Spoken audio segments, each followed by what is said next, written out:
چونکہ ہم لوگ عالم آدمی ہیں کہ نہیں، کہیں بھی جاتے تھے ایک دو مسئلہ ضرور بتا دیتے. آخر میں ایک مسئلہ سنیں. ہم اور آپ جاتے ہیں صاحب مزار پر. صاحب مزار پر جانے کے بعد ہمارے جو عوام ہیں وہ چادر چومنے کے چکر میں معاذ اللہ سجدہ کرنے کے چکر میں پڑ جاتے ہیں. سجدہ کرنا غیر اللہ کو کیا ہے؟ حرام ہے. زور سے بولیے.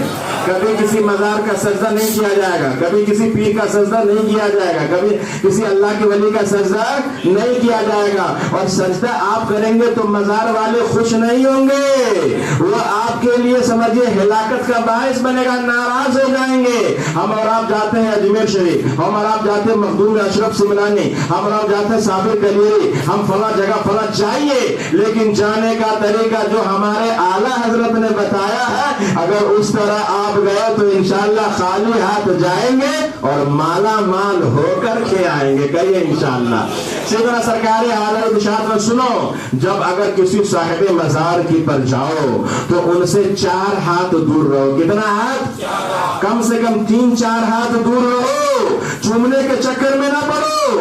چومنا یہ گناہ نہیں ہے، لیکن بے ادبی کہیں ہو سکتی ہے. ہمارا ہاتھ کہاں اتنا اعلیٰ ہے کہ ان کی چادر کو چومے یا ان کو ہم چومے. ہمارا ہاتھ اتنا اعلیٰ نہیں ہے. کثر نفسی یہی ہے. بلکہ حضور مفتی اعظم ہند جب حضور اعلیٰ حضرت جب جاتے تھے اجمیر شریف تو اندر نہیں جاتے تھے، دروازے پر رہتے تھے اور دعا کرتے تھے. تو کسی نے کہا حضرت اندر کیوں نہیں جاتے ہیں؟ تو آپ نے فرمایا فقیر کے لیے دروازہ ہی اچھا ہے.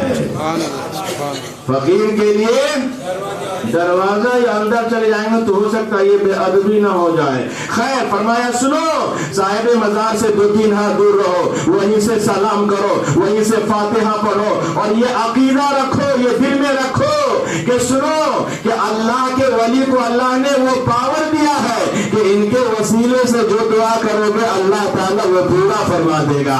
آپ اجمیر جائے، صاحب مزار خواجہ غریب نواز کے آستانے پر جائے، وہاں سے 2-3 ہاتھ دور رکھ کر کے دعا کرے اور یہ دل میں یقین رکھے کہ جو پورے انڈیا کا سیٹ مل کر کے جو نہیں دے سکتا ہے، پورے انڈیا کا سیٹ مل کر کے جتنا نہیں دے سکتا ہے، اتنا قبر میں رہ کر اجمیر کا غریب نواز بانٹا کرتا ہے، اتنا قبر میں رہ کر چوتھا شریف میں مخدوم اشرف بانٹا کرتے ہیں.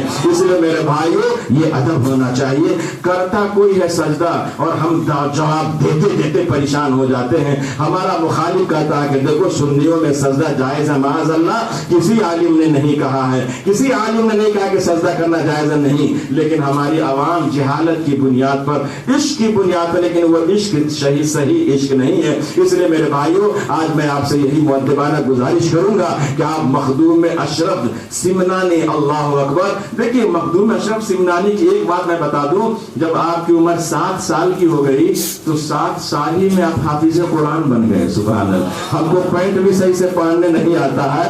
7 سال میں حافظ قرآن، اور ایک قرأت میں نہیں 7 زبان میں آپ قاری قرآن بن گئے. سبحان اللہ. تو مخدوم اشرف صاحب علیہ رحمت و رضوان کا بڑا کرم ہے، بڑا فیض ہے. جہاں بھی رہے اگر کانٹیکٹ آپ کا مضبوط رہے گا، کیا رہے گا؟